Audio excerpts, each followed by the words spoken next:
You know, one of the greatest things about what we do is that we can do it almost anywhere. Right, Sam Morgan, who packs up his laptop now and then and moves his office from Utah to Spain.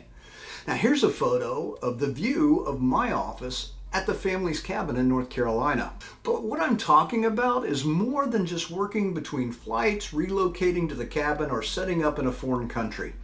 What we do can be done almost anywhere. In the United States, that is. Except for in a few states, there are exemptions in the architectural laws that allow unlicensed design professionals to prepare and submit house plans.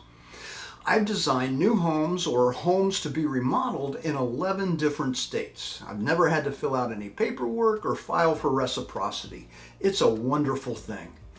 And one of the reasons our organization exists, as well as why I sought out my position here on the A-Team, is to protect those exemptions. In 2018, our board of directors adopted a public policy position that defines the scope of the IRC as the practice of building design. That position is used to guide the development of legislation or legal actions by AIBD. Now, many think that our concern is with the legislator and architectural boards who want to remove the exemptions, and we keep a watchful eye on them, but I'm here to report that the scope of our battle has changed. There's a trend of local building departments hanging their hats on the last sentence in IRC 106.1. Where special conditions exist, the building official is authorized to require additional construction documents to be prepared by a registered design professional. But what constitutes special condition or additional construction documents? For the past 8 months, Jack Butler, an AIBD board member, the chair of our building codes committee, and a former town manager, has been convincing the building official, the mayor, and the county attorney for Bedford County, Tennessee, that a home size does not constitute a special condition. For the past couple years, Bedford County has required plans for homes greater than 5,000 total square feet to be prepared by an architect or an engineer. Now, the Tennessee Architectural Act exempts single-family homes regardless of size or value. Now, I was happy to hear Jack reported at this month's AIBD board meeting that they have substantially modified their position on that policy to limit the requirements for a sealed set of plans to only those elements that go beyond the prescriptive guidance of the code. Now, that's what we interpret R106.1 to actually mean. Kudos, Jack. Thanks for the hard work.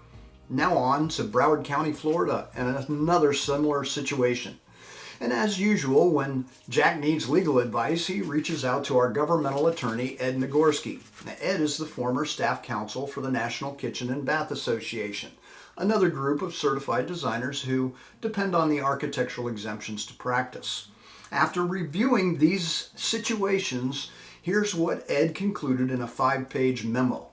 The outright rejection of plans for 1- and 2-family residential dwellings because they are not signed or sealed by a licensed professional violates the statutory exemption. According to Ed, if the local government official rejects the plan, they must identify with specificity the special condition which required the use of a registered design professional. Now, I can't promise that we will succeed, but we have the best team ever assembled in my history with AIBD to fight this. Get the full report from Jack and Ed at the annual meeting of the members at 10 a.m. Eastern Time on August 4th, along with the reports from all of our other committees. Now, the meeting is to be held at the Lowe's Vanderbilt Hotel in Nashville, Tennessee. Now, if you can't make it there in person, we will be streaming the meeting live at aibd.org/annual meeting. There's no cost to attend, but registration is required. And in addition to learning about Jack's efforts, I will report our proposed fiscal year budget, which brings me to this call to action. We've set up aibd.org/govfund to support these kind of efforts. If you're in the position, please use the link to contribute. We are only a few weeks into our new fiscal year, and already we have spent $6,000 in legal fees. If we nip this in the bud now, we might set a precedent on which we can hang our hats going forward. The board would rather not raise membership fees. Instead, we hope to have individuals in the position to contribute. Now remember, August 4th, GoFund. The links are in the notes below. Also remember that the size of an organization doesn't matter when it comes to leadership. Thanks for watching this entire video. I'll see you at the annual meeting. Have a triumphant week.